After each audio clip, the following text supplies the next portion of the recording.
Welcome to the Season of Self-Love podcast. I am your host, Nyomi Banks, and I am thrilled to have you join me on this transformative journey. You see, every day we dive into a powerful conversation about self-discovery, healing, and empowerment. This podcast is brought to you by Ask Nyomi and Elevate Me Self-Discovery, where we believe that loving yourself is the first step to living a fulfilling life. You can expect insightful discussions, practical tips, and inspiring stories. Plus, we'll occasionally welcome special guests who will share their unique perspectives on self-love and personal growth. So get comfy, grab your favorite beverage, and let's embark on this journey together. Because it's time to embrace the beautiful person that you are. So let's elevate our lives one episode at a time. Now let's get started. All right, my beautiful people, well, welcome back to the Season of Self-Love podcast. I'm your host, Nyomi Banks, and I am so grateful that you are here with me today as we continue our journey to the year of the rebirth. Today is Mindset Monday. This month theme is all about letting go, and today's episode is one that will resonate with many of us. We're talking about the power of forgiveness, letting go of our past hurts.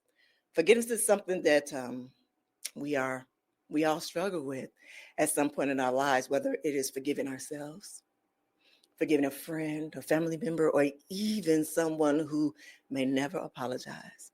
But it's deeply personal and it's a powerful act. And to help us dive into this conversation, you know what, I'm bringing our community favorite, our resident therapist, Dr. Will Washington. But you know what? We're going to bring him after the break, all right? It's your girl, Goddess Nyomi Banks here on the Season of Self-Love podcast. And we'll be right back. Washington Wellness Institute focuses on healing always. For me, if I look good, then I feel good. If I feel good, then I share the good. If I share the good, then I celebrate the good. If I celebrate the good, then I live the good. So I can be paid to be my greatest. But I have to learn the good to be the good. So, what does it take to be the greatest? It's as simple as a free 15-minute consultation. Be kind to yourself and heal always. Hey, it's your girl, Goddess Nyomi Banks, and make sure you tune in every Thursday night to Ask Nyomi Bridging the Gap podcast, where we talk about everything from love, sex, relationship, cultural differences, and so much more. We're bridging the gap between them all, and we even talk about spiritual uplifting. You need to stop by. Me and Dr. Mike, as well as the BTG crew. We have some amazing guests that come through. You never know. Just make sure you tune in Thursday night, 6 p.m. Pacific Standard Time. Go to xnaomi.com and tell them Nyomi sent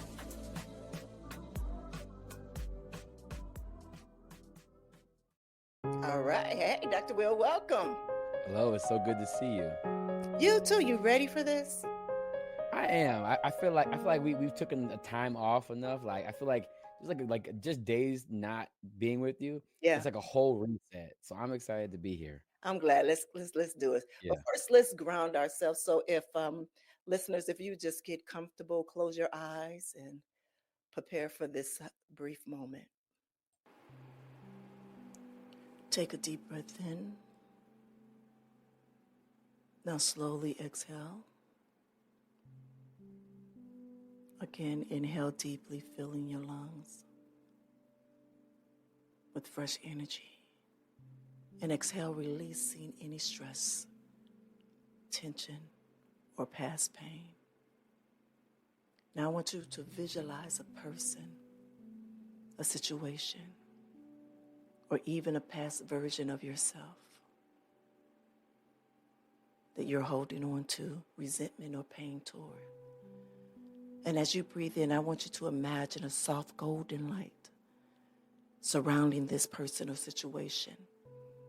And with every exhale, I want you to release the weight of the pain, even if it's just a little bit. And I want you to silently repeat to yourself, I give myself permission to heal. I release what no longer serves me. I am open to peace. I want you to take one more deep breath in. Now exhale. And when you are ready, please open your eyes. All right, my beautiful people. All right, if you're new here to the Season of Self Love podcast, this is something that we do every day, Monday through Friday, here on the Season of Self Love podcast. All right, so yeah. All right, Dr. Will. So let's start here. How do our past experience and traumas shape our limited beliefs that we hold on for ourselves and others? Yeah, I'm really glad we're starting about this first, because it's amazing how a lot of unresolved childhood traumas become our adult issues. And then a lot of times we learn our lessons through our relationships, Mm-hmm. or we cycle ourselves through relationships. And so consciously, it's like I'm choosing this person because I love them. They're great and it's wonderful. But subconsciously, there are some unresolved wounds that are Mm-hmm. like, no, choose them because they're going to fix something that I didn't take power in. Yeah. Right. And so you have to learn that to like, to love, and to understand are three different types of conscious thoughts and subconscious actions and behaviors. So it's like, so for principle one of my healing modality, we say the action is never the reason. And we say that because we realize what we do is typically be because of what we've been through. Mm-hmm. And we have to understand what story are we coming from to love somebody. Mm-hmm. So I'm really glad we're talking about this past having a present affect in our lives. Yeah. We talked a little bit on about identity and releasing identity beliefs on last Monday. I think it was last Monday. And that is when I was on the couch. Mhm. Yes. Yes. You did so good, by the way. I Yeah. was curious how that has transpired since I was talking. It actually was really good. So let me tell you, just to get off just a little bit. Mhm. Actually, after that conversation, I had gotten a message from a young lady who wanted me to be a guest on their show. And I had previously met the young lady. She had came to my home with Orpheus Black, and I had interviewed him for Ask Naomi. And I hadn't been on that side of of the camera as being the guest that's being interviewed. And so once again, that unfamiliar, I ain't gonna say unfamiliar, that fear kind of got in the way to where I'm questioning. Remember when we talked about before if I should code switch, if that makes sense. Yeah. Right. We Yeah. talked about that. Yeah. Yeah. And so those start to come up. And then I remember you saying about if it doesn't empower my peace, then that is not the space that I'm supposed to, Yes or no. or yes, and to lead. And so when I really sat down and I sat at my altar and I really sat down and I thought about it, and I said, what is my biggest fear of going into this space? I said, because everything that I talk about is my authentic self, is who I am. And Mhm. whether someone is there to love it or not, that's just what it is. You understand what I'm saying? So my Mhm. thing is your piece into empowerment is to tell your story. Mm. You figured it out. Yeah. That is your overflow. Yeah. That is how you create overflow. Hmm. That is amazing. Yeah. Hmm. Yep. So I That's went and did it. Well, so thank you. No. always have a bad comment. Always gotta. I'm so glad to hear that. Oh, that's good. Yeah, and Yeah. it was good, and I even talked about it on Tuesday because that was part of Tuesdays is Transfer Tuesday. I know you're only on Mindset Mondays, but Transfer Tuesday is for Tuesday, my Tuesday, and I had to use that. I had to use that story to truly understand, like, this is what's going through, and this is a part of letting go of limited beliefs. Like you said, even part of this right now, the forgiveness, not only forgiving others, but forgiving yourself. Because we are the biggest ones that, it's hard to forgive ourselves. We can forgive Yes. everybody else. But when we look in the mirror, it's very hard and challenging for us to do that. Yeah. And when we talk about having that self-compassion, what we just talked about last month, this should have been ushering into this month to where it should be a little bit more easier for us to let go. And so that's why I knew that I wanted to, kind of bring in the forgiveness first off, because we tend to forget about the forgiveness. We have misconceptions of what forgiveness is. You understand what I'm saying? And so it's like, I really wanted, for us to truly break it down and for you to truly break it down for them so they can better understand on what that forgiveness means, especially when we're talking about letting go of those limited beliefs.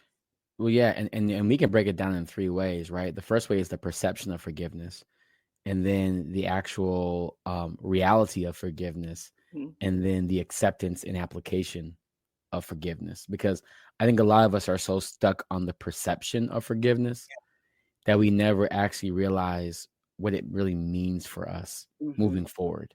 Yeah. And because we don't get, like, when you think of forgiveness, it's always typically from a religious standpoint, or it's from a very like, oh, I'm taking the high road of forgiveness. And it's like, I'm not asking you to be on the high road, right? I'm asking you to be authentic about what you have been through and what you have done, and understanding the corrective behavior behind that. And are you ready to live that lifestyle of forgiveness? Because a lot of us are not willing to live the lifestyle of forgiveness. Let's be, we chase familiarity and we chase convenience over the quality of the experience. I like that you just said that, of the convenience. And I'm right now, I'm battling of going down that rabbit hole. Oh my God. I would go down this one though. This would be a good one though. This is worth it. This is worth it. This is You good. don't like them trips down that rabbit hole with me. We can't. We said we weren't gonna do that anymore. We talked about this backstage. We talked about this backstage. So I'm trying to keep accountable. I just want to be accountable. That's all. That's all I wanted to do. Right. But you're right. We are, because let's go back to forgiveness, the misconception of forgiveness and what forgiveness really is. What does that look like? What do true forgiveness look like? Can we break that down? Yes. True forgiveness is the act of repairing, right? You have mediation, right? There's mediation, and then there's repair. And a lot of times, most of us don't want to actually do repair because it requires us both to understand the wrongness that has occurred. Mediation is, you did wrong, take accountability, and then I'll see if I decide this is good or not, right? The mediation is like, I'm wiping my hands clean of it. A repair is when we both acknowledge that our relational dynamic was toxic or unhealthy, which caused us to be parts of ourselves that we both don't appreciate and approve of. And a lot of people have not been taught that, because we're in this whole victimizing culture right now, where it's, you're the bad one, I'm the right one, I'm the one that's going to cancel you because you're the bad person. And it's like, I wish life was that easy, right? I wish life was that easy, right? And I think a lot of us have this weird perception of power, and we have to learn how to repair in the moment of forgiveness. And so, I hate to say it like this, but say it. Forgiveness is for people that understand how great healing is. I understand how great healing can be because I have the privilege of being a part of people's healing experiences. So I lean more towards repair. And there's some people that only know mediation because they only know right and wrong. And so they only think of being wronged. And a lot of times people in mediation just want to make sure that they have the power at the end of it. They don't want the healing. Just because you have power doesn't mean you're healing. And there's a misconception of that too. And so having the need to control for power, it lets me know that you were never willing to be healthy in the first place. You're just recreating patterns. You're just existing. You're not really here, And so you're going to live your issues through other people that come into your life, which is what you were talking about earlier in this whole talk, is that people literally will be so unhealthy that they'll just recreate the same story in other people's lives so that they can become a better looking victim. Yes. And I'm not here for that. Yeah. Yeah. Yeah, see, going down that rabbit hole wasn't that bad, was It was good. It was good. You're right. You're right. You're right. You got me. You got me. It was right. it? That was Wasn't good. bad. I promise you, I'm trying. I'm truly trying not to go down that rabbit hole, but sometimes it just calls me, and Yeah. it's come on Yeah. down. Because now, let me ask you: Have you ever met somebody that you were in an issue with them, and you realize that you both could be so much more, but they would rather stay the problem that they've been through? Oh yes. Oh And yeah. you can't do nothing about it but just watch the plane slowly crash. That's it. You just That was watching it go down. just watching it go down. And you're like, and you can't do it. And the more you try, the more on fire that plane gets. Yeah. And then you start burning. Yeah. It's just at some point you have to know when to step back. Hmm. Right. And that is one of the hardest things in the healing process, is that when you forgive people, you're also allowing them to be what they can't be either. And that's a hard truth. Yeah. It is. You know, for me, that is why a lot of the relationships that I had, let me say this, that I Mm. had are no longer there. Mm. You understand? Because when you are going through actively and intentionally going through a healing process, and you truly searching for something better for yourself and purpose, those around you, they tend to look different to you now. And especially when you can take accountability for situations or things or conversations, and you still see it's the same toxic conversation with them, then it was time for me to make a decision. Am I prioritizing my growth, my healing, over Mm. having this relationship with this toxicity? With Mm. my healing process, it's not only for me, it's for my children, my family. It's for the purpose that that God has given me, my assignment, you know, just Mm. honoring my journey. You understand what I'm saying? And Yeah. that's bigger than this relationship that we have, because you're not being intentional on what you're trying to do. You know what I'm saying? And Mm. this morning I was just listening to Bob Proctor when he said it's easier just to stay where you at than to go and desire and do the actions and the changes to make you better. You know, Right. and that is such a true statement, especially when you do see people, as you say, and you see the plane just burning, and you want to, as much water you put on there, as much sand you put on there, it just doesn't do. So what it does is it takes away from you and what you're doing. Yes. Yeah. Yeah. And I really, I think as a therapist, it's easier to deal with that because we're in a controlled container where Yeah. I can help navigate that. But to people that have not been on a healing journey or don't know they're even on one, there are people saying that are living actually a healing journey and they don't even know they're healing. Yeah. Right. And so I have become a reflection of something that they could become.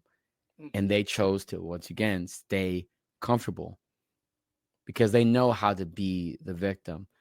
Right. And a lot of times abusers, especially, are typically victims that never healed. Mm. Right. And so it's important to understand, like, what angle are they coming from in their victimization? Right. Mm. And we don't talk about that enough at all. Yeah. You know, just the other day, and I don't want to tell too much of that conversation, but I had a guest that came on, and we were talking about anxiety, and she was talking about her struggles with anxiety, and she said something that I've never heard before. She said, "I was addicted to my anxiety." Mm. We call that blended. Mm-hmm. She said, "I was addicted to my anxiety. That's all I knew." She said, "So when anything happened, I go right to there, right to it." Mm. And I was like, wow. She said, I've never heard that before. She said it was like I knew second nature and exactly what was gonna hit, how it was gonna hit. And I was like, Mm-hmm. wow. Yeah. And anxiety is a tricky one because we need anxiety in our life. We need anxiety to live. but it's how we use it and abuse it determines the functionality of it all. So I know people that use anxiety really well, and some people that abuse it, and unfortunately in mental health, people are more willing to socialize and embody their diagnosis rather than actually heal from them. And so they're more proud of saying that they're, like, oh, I have anxiety, like an ADHD. Okay, like, and you gonna do something about it? do you want to like work on it, or do you want to just let that be it's like a zodiac. It's like, oh, I'm just being a Gemini today.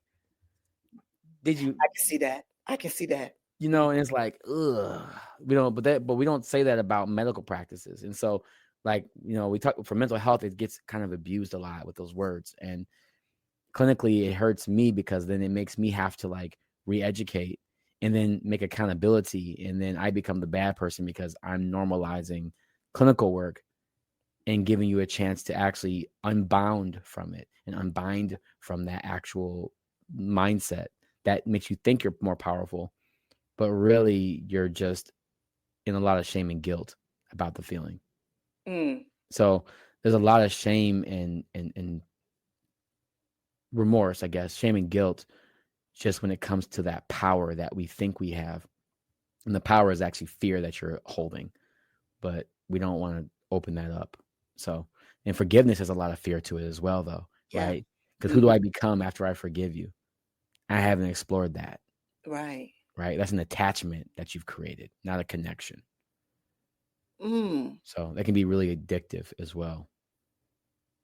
You got me over here thinking, but I'm not going back down there again. I'm not going. Nope, you don't got to. I'm not going down there. All right. So here's one. Why is forgiveness so important?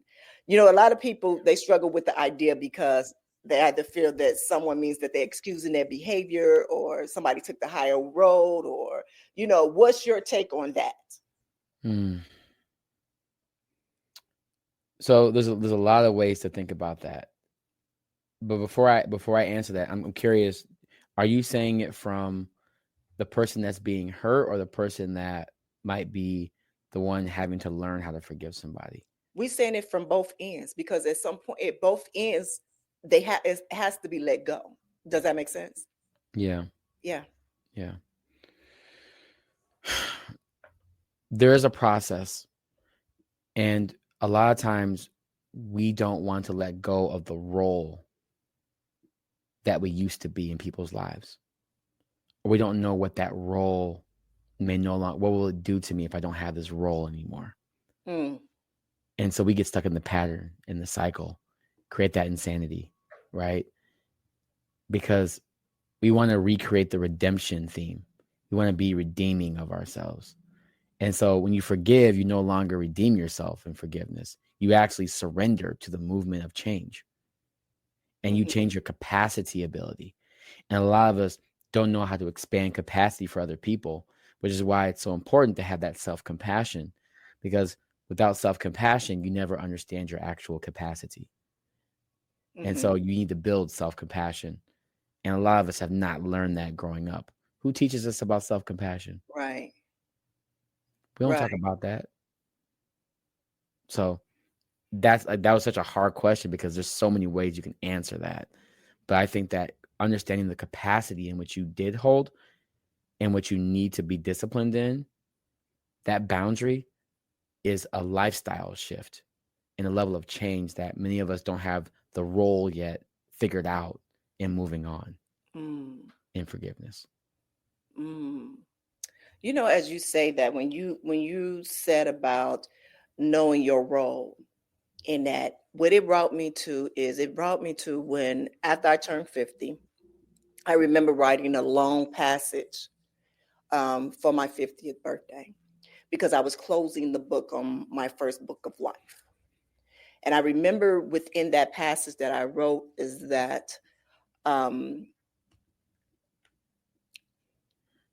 met a lot of people that played so many different characters in my life, whether they were heroes, whether they were my enemies, my frenemies, or whatever. Some of you will not be in my next book of life, But the ones that are going to be in my next book of life, I'm interested to see what character that you would play in my new book of life. So when you say that about whether you forgive someone or you've been forgiven from someone, it does disattach the identity that you have in that relationship. Then now is finding out what's your new role or what's your new character to that person, or how would you be? Does that make sense? Yeah. Yeah. Yeah. And also when you start a new chapter in your life in forgiveness, you also have to write yourself as a hero. Mm-hmm. Yes. And many of us feel like, well, who am I to write myself as a hero when I was the wrong one? Who am I to think like, no, like that's how you start your book. Yeah. If you can't write out your character, the story means nothing. So what character are you creating in your own story? Yeah. And that's a hard question for some people, because I can do a full intake interview about their entire traumatic history, and then I ask a simple question: what do you like about yourself? And they're like, I don't know. I never really liked myself. I get that a lot more than I thought I would. And then when I say, the next question is, well, what don't people like about you? And they can tell you everything. And so it's like, so you can understand how people don't like you, but you can't understand why you don't like you. That's so alarming. And how could I ever expect them to understand forgiveness if they can't even see themselves? Yeah. It doesn't. So the power of forgiveness is understanding that you have an identity that you have misplaced or mishandled. And you have to rewrite that narrative immediately. And I want to add this on too. You know, as we talking about building our characters, or our characters are who we are when we're with our creating our book, I want you to know that sometimes those characters do change, they evolve. You know, and I think people don't remember that. You know, it's like it's going to be this way and that's it. No. You want your character to evolve and grow and elevate and move to different levels of life, because in every chapter, every year, every damn day, excuse my language, the promise is to grow, to learn something Promises to grow. new. The promise is to grow and learn something new. I love that. Every day. It was, and I'm trying to remember who it was. Well, it was talking about clearing and cleansing the home. And I remember somebody asked me, you do that often? But I have to. I have to, because I am constantly preparing myself for something more to come into my life, whether that be energetic, whether that means prosperity, abundance. I'm always open for more abundance, you know, for that. And so I leave it open. I can no longer afford to hold on to anything that no longer serves me. Yes. Period. I love that. And when we say that, people say, what that mean? What that mean? That means that's just like you trying to put on a size 3 dress and your ass in a size 12. That just no longer serves you. Doesn't serve you. But my thing is, but see, add on to that, why do you keep the dress? Throw it away. Well, what if that didn't happen yet. We have to live now. Yes. You have to forgive now. If you don't forgive now, you end up having emotional cancers. Those feelings that stay inside your body and they eat you up from the inside out. And there are psychosomatic responses to that. There are people that think so heavily that their body actually creates debilitating cells and body issues and aches and pains and hormones that are produced so heavily that your entire organs will actually shift and deny you of living. You have to forgive. The power of forgiveness is actually you healing your body. Yeah. So like if you can't throw away that dress, think about what you're not throwing away inside of yourself. Ooh. Yeah. Yeah. That's why I got jeggings on, because I don't be wearing my pants need to stretch. So I switch out, but I was like, I ain't gotta worry about no romper. Right, just fast. So that's why I got on some jackets. yeah, I keep my romper ready.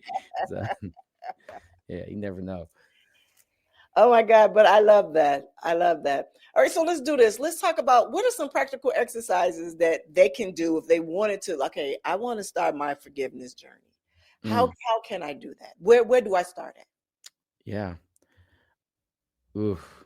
So this is gonna be a little difficult. So get your purpose pen and purpose paper. I'm actually gonna work from the outside in. No, I'm not working from the inside out, but we're gonna work from the outside in. First thing you need to do is write out who have you forgiven in your life. Give me like 2 or 3 people to write their names out. And then write out what you actually did to forgive them. And how did you move on? And how did they move on?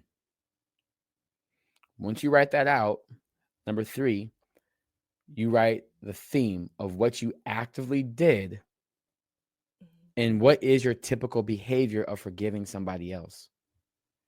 And then number 4, you ask yourself,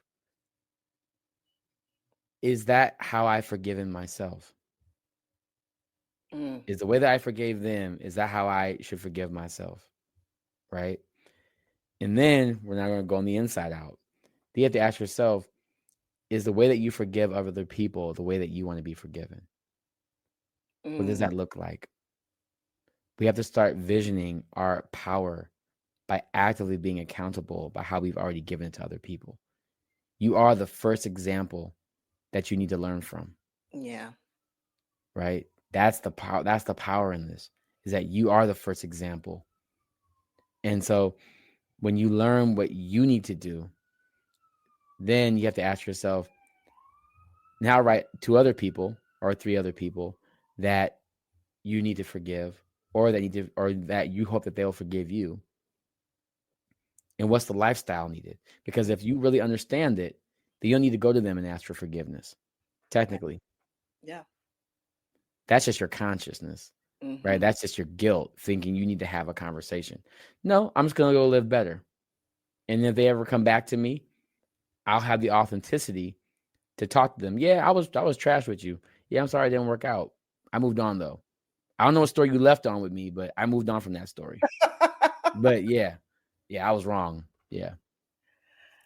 I like How have you that. been though? Right? How have you been though? You know, like because that's and that's the truth of it. Like when you take full ownership of yourself, you're not worried about if you see them again or not. I'm not worried if I see you. I know what I've done better for myself. And can you actively say that you're doing better for yourself because of them? If you can't, well, if you want to test it out, go to the environment that they're in and see what kind of person you become. People don't want to do that part. They're like, "Oh, I ain't going over there. I ain't gonna." No, go over there. That's how you know if you've grown or not. Yes. I remember sharing this story last year during the summer break when I came back, and I remember what was the name of the book? God dog, what was the name of the book? But whatever. But I was right before I was getting ready to go home back to Chicago for a family function, and I was dreading going back, seeing some family members, And I remember my aunt calling me. She was like, "No," she said, it's gonna be all right. You can come on back." And I'm like, I'm really trying to not choke nobody, not do any. I'm in a whole different Zen space. And I remember after I hung up that book, hung up the phone later on that day. I don't know what I was doing in the kitchen or something, and I kept telling me to go back and read the book because I hadn't finished the book. And so as I go back to the book, is at the part of forgiveness and surrendering to that forgiveness and what it looks like. And what it looks like. It was like in that, it wasn't even about giving power. It was more about wanting to be right in that disagreement. Want to be right. Wanting to be right in that disagreement. And it's not about being right in that disagreement at all. It's about a communication of understanding one another And if they don't, but you understand, if you said your part of it, that's it. If you can genuinely say your part in this. Yeah. And like it's kind of like that dating question. I love when I work with my premarital or like people that are trying to date. You ask them, well, why did you and your ex break up? And then they never say anything about what they didn't do right. I was like, okay, there are two people in your relationship. It's okay to not be enough in the moment. It's okay to not have been your best. It's okay to know that you could have done better. The truth is, can you acknowledge the harm or the behavior or the inconsistency that may have happened? If you can do that, you have the capacity to forgive yourself. And we don't ever really consider that because we're in such a punishing culture. Yeah. Yeah. Right?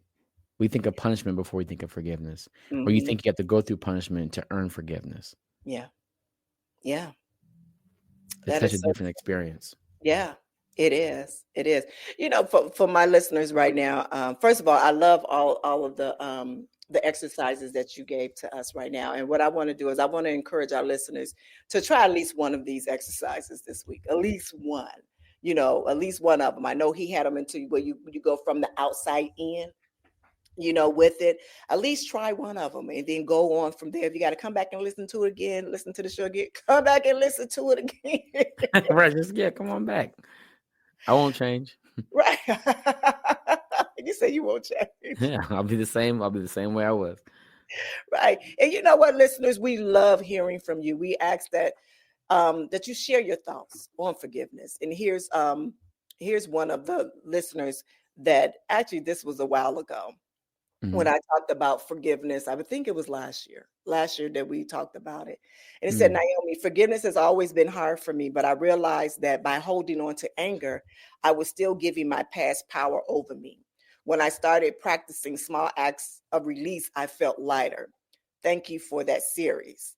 So that was when I was talking about when I came back from the family, and I was talking, I'm still trying to remember what the name of that book was, but it was by Michael A. Singer. Oh my God, my brain is not acting right now. But it was an amazing book. And I remember just sharing that story. And when I went back home, it was good. I was all good. I was just in a whole different space. And I was able to be around those family members that I didn't think that I could be around. And it was just like, it was like butter. It was like smooth, like butter. And they was just looking at me like, what's going on? She like, good. It was nothing. And even when you got those people that try to boom, boom, poke, was trying to poke, it was, I had a beautiful smile on my face.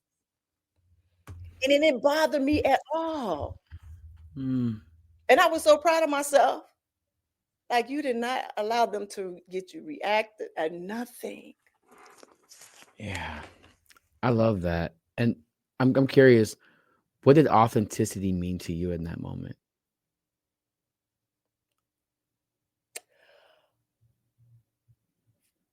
Truth. Truth. I was gonna say solid, that I was solidified, but no, truth. Yeah. Truth.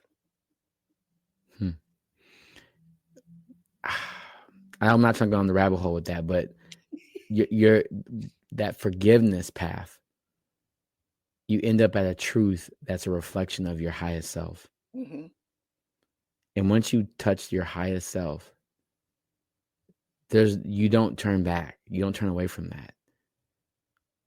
And it can be scary when you see your highest truth because familiarity no longer matters. And it's lonely. It get lonely. I'm gonna be honest. It do. It gets lonely because you do have those, just like you said, about what is your role now? What is your role now in their lives? Yes. And sometimes you no longer have a role, or your role was not created as of yet. And it's actually upon them on how their growth is that you might become a character or a role in their life or not. But you have to be okay with either way. Yes. Yeah. Yes. And that letting go of past hurts. Yes. All those past hurts are typically roles that were really not yours, Yeah. right? We talk about adultification so much. Children that have to be more than what they were actually designed to do. Yeah. Like those roles weren't yours. Those roles were forced upon you, and now you have to let go of them. Yeah. Yeah. So let me be honest with you on this one. Now that was one part. Now, and I'm going to be, and when I say I'm going to do this one, I asked myself, are you going to be, if Dr. Will talk and y'all talk about it, are you going to be honest where you are at with one relationship? Mm. And I was hoping that, I ain't gonna lie, I was like, I hope we ain't gonna go there, but we here. We here right now. Mm-hmm. I'm with you. There was a relationship that I would never thought that it would be what it is today. And I thought that I can forgive that person. And it's been very hard to forgive that person. And I believe it's very hard to forgive myself because I was told not to give that person another chance, or that person is not who you think that person, regardless if it's family or not. You Right. understand what I'm saying? And so Right. in that aspect, I don't think it's more of me forgiving them. I think in this aspect, and it just came to me now, is more of me forgiving myself because I knew, what I'm saying? There was so You many know. times, that I knew, but then this is where the self-compassion comes in for me, and I'm just about to go through it right now. When you were actively going through that at that moment, at that time, you were just in the beginning. So you didn't know what you know now. Yeah. Yeah. What you were looking for, what you were truly looking for in that relationship as well. You know, and I thought about that. I thought not too long ago, I thought about that. What was I looking for in that relationship that I didn't think that I had? And for me, and this is what everybody, and I think this is even a part of my purpose, I always want to give somebody what I didn't have, what I was looking for somebody to give me, whether it was support, whether it as a cheerleader, whether it was talking into somebody or believing in them or being there for them with no attachments. That is what it was. Does that make sense? Yes. Yeah. Because when you water attachments, you grow obligations. Yeah. And then your self-worth is only dependent upon how duty focused you are or obligated you are to that situation. Yeah. And that's what that codependent cycle is, that codependency in relationships we create. Yeah. Yeah. I'm so glad you said that. And I have also been a victim and abuser of that as well, where I was so attached and I would just keep watering this obligation and this duty. But then I didn't know what I was looking for. And now looking back on it, I was like, oh, I was emotionally neglecting myself. And I was just trying to find a way to feel emotionally fulfilled. Yep. Oh, and they knew that. Oh, and I painted the red flags green. I was just like, there we go. That's a good color green, because it feels okay. It feels right, but it wasn't my highest self. No. It was an attachment. I had to let go of that past hurt, and they were able to lick the wounds of my past hurt. It made me feel like I was being my best self. I was being my best self. I wasn't being my healthiest self, and it's a big difference. I had to learn that. I learned my lesson. So the loss, it wasn't a loss, it was a lesson. And I couldn't continue that cycle again. Yeah. Yeah. So I'm glad I kind of, yeah. I'm glad see you said that. Yeah. Yeah, I do. I see that. Yeah, I do. I see that. But I'm gonna continue work in progress because I do want to be that superhero to others. I love being a superhero. I love being a superhero. I don't I love the feeling of it because it is hard work, but it's like I love it, Yeah. you know. And even when you try your best, you're still someone's villain. Yeah. Oh, You know, yeah. Oh, yeah. look, heroes are forged in the darkness. Yeah. So it's a true statement. Yeah. Yeah. Yeah. All right, Dr. Weir. Okay. Well, you know what? This was a good one. This was a good one. We went a few holes down and around the way, but we came back to They're good footnotes. They were yeah, good footnotes. Yeah. yeah, yeah, Yeah. It was good. yeah. So let's go ahead and close this out. Mm-hmm. Do you have one final piece of advice that you can give our listeners about forgiveness and letting go? Yes, it's one simple thing.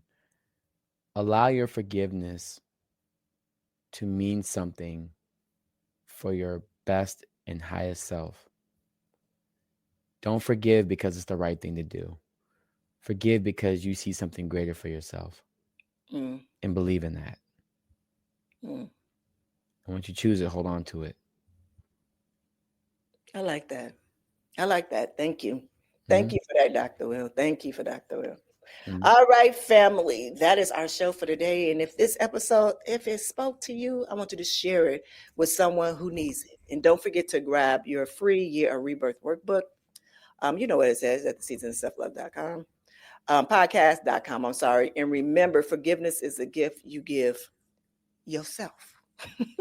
So until next time. Oh, we're going to talk about that. Yeah, love yourself deeply and keep growing, keep growing.